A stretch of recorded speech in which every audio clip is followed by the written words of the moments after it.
Ya, tumbuhkan kecintaan dulu kepada Al-Quran. Ya, mungkin sering menghadiri majelis simaan Al-Quran, ya, terus sering mendengarkan murotal. Nah, dari situ kan kita tergugah hatinya, kok bacaannya bagus ya, aku pengen bisa seperti itu. Terus kemudian yang kedua, carilah guru yang benar-benar mahir di bidang tajwid.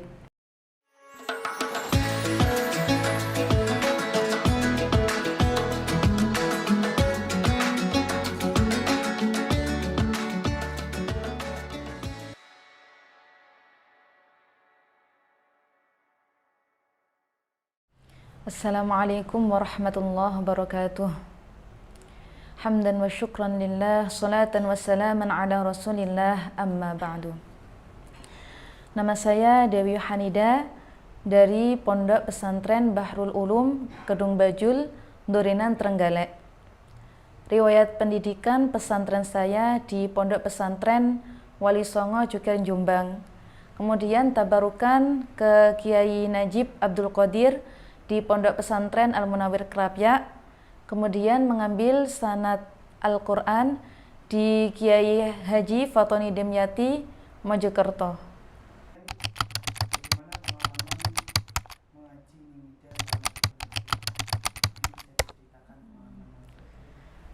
Saya ke Pondok Pesantren mulai kelas 1 aliyah.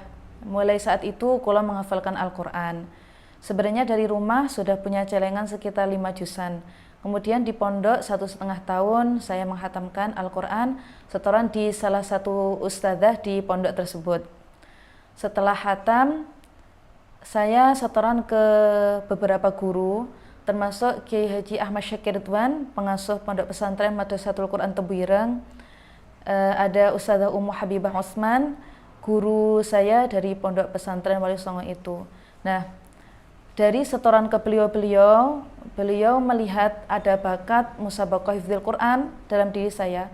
Kemudian saya diutus untuk mengikuti musabaqah hifdzil Quran pertama kali di Banyuwangi, tingkat Provinsi Jawa Timur tahun 2015, mengikuti cabang tafsir bahasa Arab.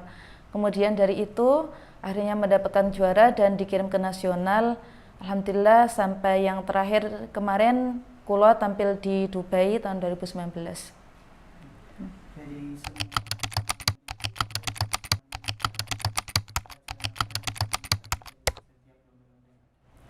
Dari setiap lomba itu paling banyak saya belajar dari guru-guru di dalam pembinaan. Bagaimana cara membenahi bacaan yang baik dan melancarkan hafalannya. Jadi bacaan ketika dilombakan itu mempunyai standar sendiri. Jadi tidak asal baca, ya. Misal dari cara bacanya harus tartil, tidak boleh cepat-cepat. Tajwidnya juga harus diperhalus, tidak boleh terlalu berlebih-lebihan atau berkurang.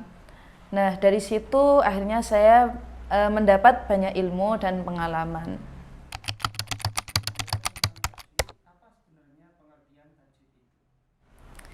Tajwid secara bahasa dari kata jawwada yujawwidu yang artinya memperbagus, memperindah. Kemudian secara istilah tajwid itu berarti memberikan setiap huruf itu hak huruf dan mustahaknya. Ya. Mulai dari mad dan makhraj, sifatul huruf, juga tafhim, tarqiq dan sebagainya. Dengan adanya tajwid itu Al-Quran menjadi indah didengar. Tujuan mempelajari ilmu tajwid yaitu saunul lisan anil lahni fi kalamillahi ta'ala, yaitu untuk menjaga lidah dari kesalahan dalam membaca Al-Quran. Penting sekali kita belajar ilmu tajwid ini, dan hukumnya ilmu tajwid dipelajari adalah fardu kifayah. Sedangkan untuk prakteknya itu fardu ain bagi setiap kaum muslimin yang membaca Al-Quran. Ya, seperti dalam firman Allah Subhanahu wa taala, alladzina atainahumul kitaba yatlunahu haqqa tilawati. Orang-orang yang mereka diberikan kitab, maksudnya Al-Quran, mereka membaca dengan bacaan yang benar, yang haqqut tilawah, bacaan yang diridhoi Allah Subhanahu wa taala.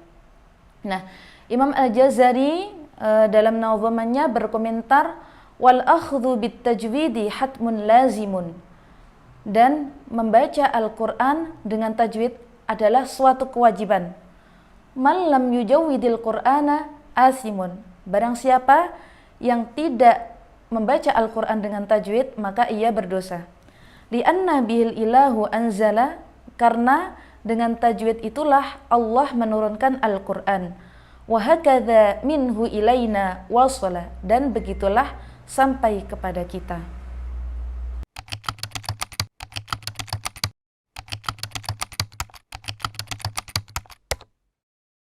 Ya, jadi kita ketahui ya bahwasannya Al-Quran itu diturunkan dari Allah Subhanahu wa taala kepada malaikat Jibril, kemudian kepada Nabi Muhammad SAW, sampai kepada sahabat tabi'in, tabi'it tabi'in, kepada guru-guru kita sampai kepada kita ya.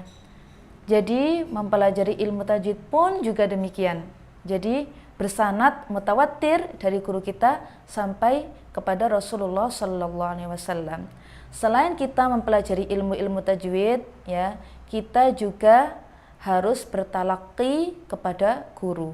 Karena itu juga yang dipraktekkan Rasulullah ya. Jadi Rasulullah selain dibacakan oleh malaikat Jibril juga menyetorkan bacaannya kepada malaikat Jibril.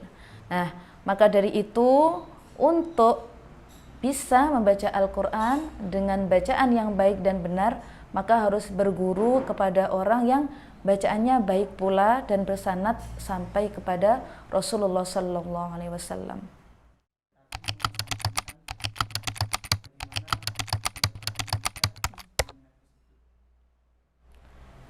Ya, saya juga sangat prihatin dengan hal demikian. Orang yang demikian itu perlu dipertanyakan niatnya dalam menghafal Al-Quran. Apakah dia hanya ingin disebut sebagai hafidh dan hafidhah, atau ingin mendapatkan ridha Allah dengan bacaan tersebut ya. Padahal ya, antara tajwid dan menghafal itu satu paket ya.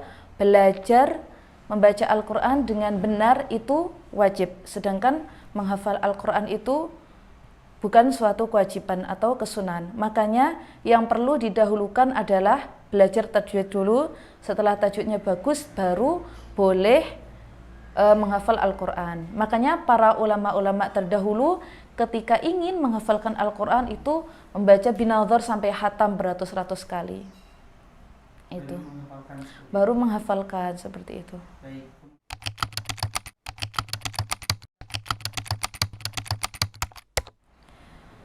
Di dalam buku-buku tajwid itu banyak sekali dimuat bab-bab yang ditaruh di depan mengenai tentang nun mati atau tanwin bertemu dengan huruf hijaiyah ya. Kalau pengalaman kulo sendiri itu lebih baik belajar tajwid kita bahas dulu dari makhraj dan sifatul huruf ya. Karena dari makhraj dan sifatul huruf itu akan melahirkan hukum-hukum tajwid lainnya. Seperti kita mengetahui idgham mutajanisen mutaqarriban itu karena persamaan sifat dan makhraj. Nah, di dalam buku-buku tajwid cetakan Arab juga beberapa mendahulukan tentang hukum-hukum tajwid dulu daripada makhraj dan sifatnya. Nggih. Dawuhnya guru kula ya. Beliau berhusnudzon saja karena mereka orang Arab sudah terbiasa dengan bahasa Arab itu sendiri. Mungkin makhraj dan sifat itu sudah menjadi kebiasaan mereka. Nah, kemudian ya, kalau kita orang Ajam, orang Indonesia, itu harusnya yang dibahas dulu adalah bab tersebut, makhraj dan sifat. Setelah itu menuju ke ahkamul huruf, ahkamut tajwid ya. Karena apa? Karena biasanya bab itu diletakkan di terakhir ya. Sampai terkadang para guru-guru dan pelajar itu tidak sampai terakhir belajarnya, tidak sampai tuntas belajarnya, akhirnya bab-bab tersebut itu dikesampingkan, padahal itu sangat penting.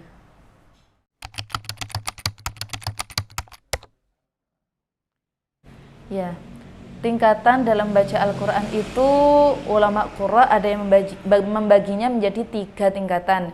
Yang pertama yaitu bacaan tartil, yaitu membaca Al-Quran dengan pelan dan tenang dan menjaga hukum-hukum tajwid.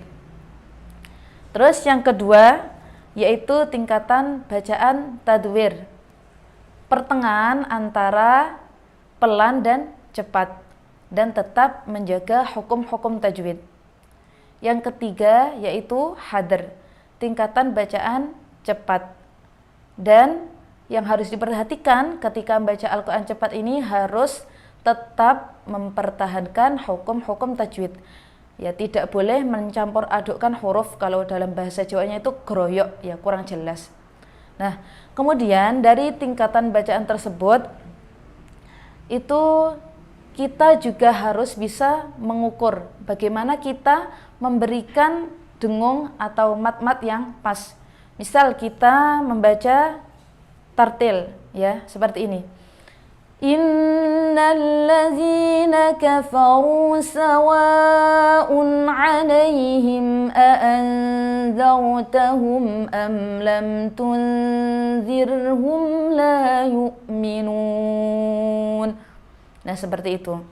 Nanti ketika kita membaca tadwir, maka ukuran mat-matnya dan dengungnya juga otomatis berbeda.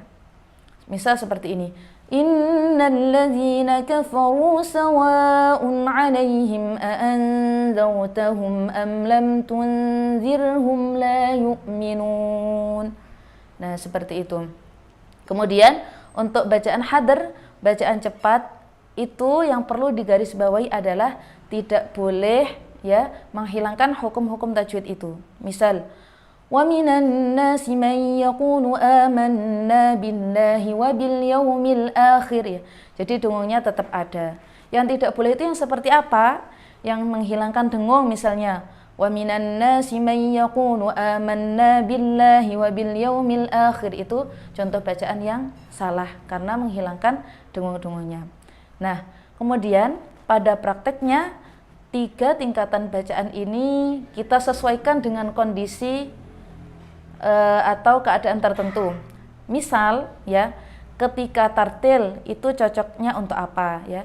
Cocok untuk mengajar anak-anak membaca Al-Qur'an. Terus kemudian cocok untuk membaca Al-Qur'an di dalam sholat ketika kita tidak menjadi imam. Ya, kemudian cocok untuk dersan kita sendiri. Terus kemudian untuk bacaan tadwir itu cocok ketika kita menjadi imam ya dan membaca dengan surah-surah panjang. Ya, bacaan tadwir ini banyak digunakan imam-imam di Masjidil Haram dan Masjid Nabawi seperti Syekh As-Sudais dan Syekh Juhaini, itu membaca dengan tingkatan bacaan tadwir ketika menjadi imam tarawih. Kemudian bacaan hadr ini cocok untuk melancarkan Al-Quran ya, untuk khatmil Quran yang mengejar mungkin 1 hari 1 malam khatam ya. Atau orang-orang yang berkeinginan melancarkan Al-Quran dengan deres 1 hari misal 10 juz, itu cocok dengan bacaan yang cepat karena nanti kalau membaca dengan tartil itu waktunya terlalu panjang.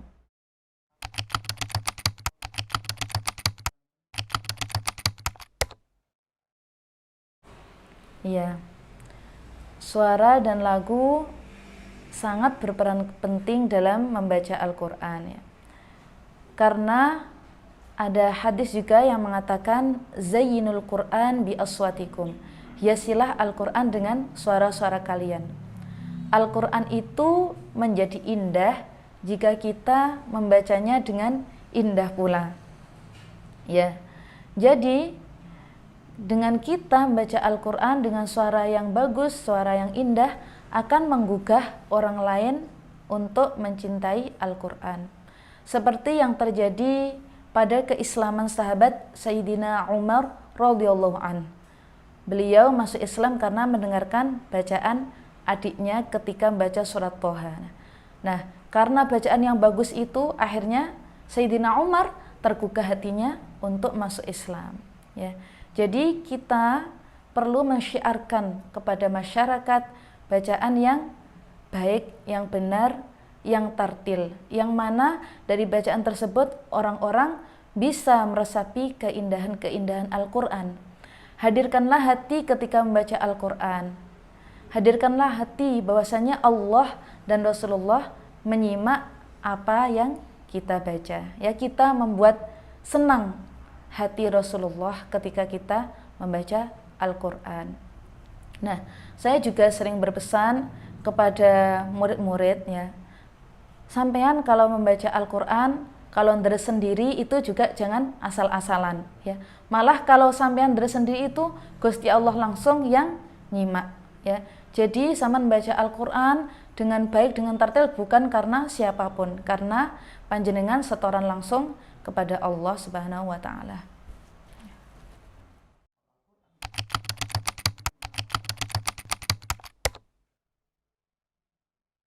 Ya, maka orang tersebut harus belajar lagi, menyetorkan lagi, membenahi bacaannya dulu, kemudian menghafalkan. Konsekuensinya ya itu, kita kembali lagi kepada komentar Al-Jazari tersebut, man lam yujawwidil Qur'ana asimun, barang siapa yang tidak membaca Al-Quran dengan tajwid maka ia berdosa.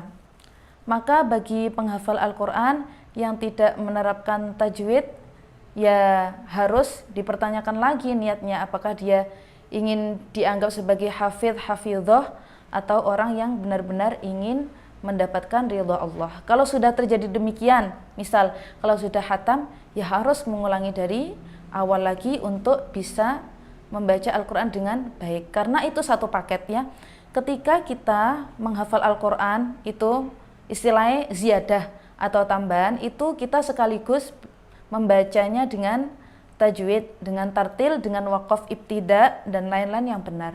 Karena kalau sampai salah kedaden, ya, kalau kita sampai ada kesalahan, otomatis kita nanti juga akan membenahi. Maka ketika dalam proses menghafal, sekalian untuk membenahi tajwidnya.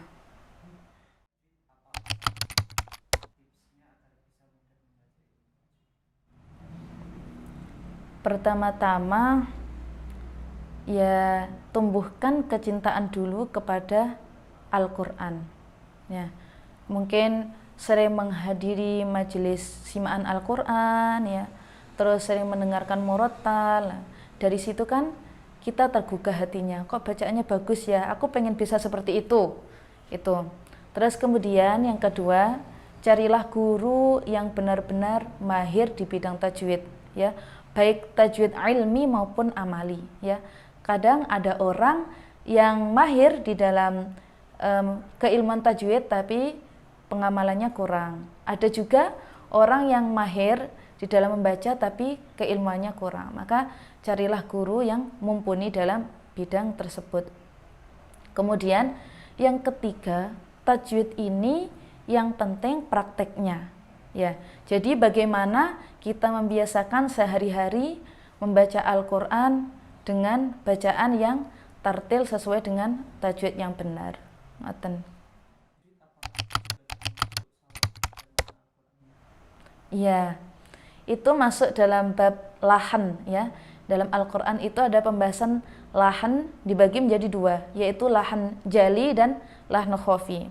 Lahan jali adalah kesalahan membaca yang diketahui oleh orang awam, mungkin salah lafadz, salah harokat. Nah, kemudian ini otomatis kesalahan ini ada yang merubah makna, ada yang tidak. Nah, kalau lahan khafi ini adalah kesalahan yang hanya diketahui oleh orang-orang yang mahir dalam bidang tajwid. Misal kurang dengung, kurang mat-mat, atau mungkin lahjahnya kurang benar, waqaf ibtida dan lain-lain, itu biasanya hanya diketahui oleh orang-orang yang mahir dalam bidang Al-Quran. ilmu tajwid kan.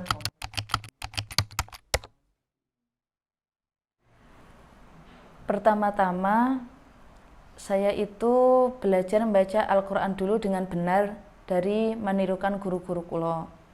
Kemudian di pondok juga diselipkan tentang fasohah setiap 1 minggu sekali, itu sedikit demi sedikit. Tapi lebih banyak saya praktek. Nah, jadi saya belajar ilmu tajwid itu diutus sama guru kulo. Ya. Jadi ketika saya pembinaan tahun 2018, ketika mau berangkat MTQ ke Medan, itu dibina sambil diajarkan tajwid.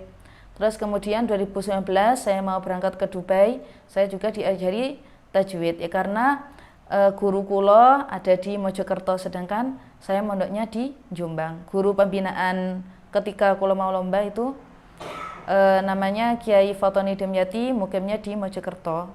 Waktu itu saya masih mondok di Jombang. Terus kemudian tahun 2020 ini juga saya ngambil sanad di beliau ketika habis pulang dari MTQ Padang. Niku saya juga agak dipaksa ngoten. Sampeyan wis iso maca Quran, ayo saiki tak warai belajar tajwid ben iso mulang santri-santri ngoten. Jadi saya itu belajar tajwid bisa ngaji dulu, baru diajari ilmunya sama beliau-beliau itu. Awalnya belum paham, terus kemudian alhamdulillah 2020 itu nyambung dikit-dikit lah. Padahal itu guru saya ngajarinya dari tahun 2018.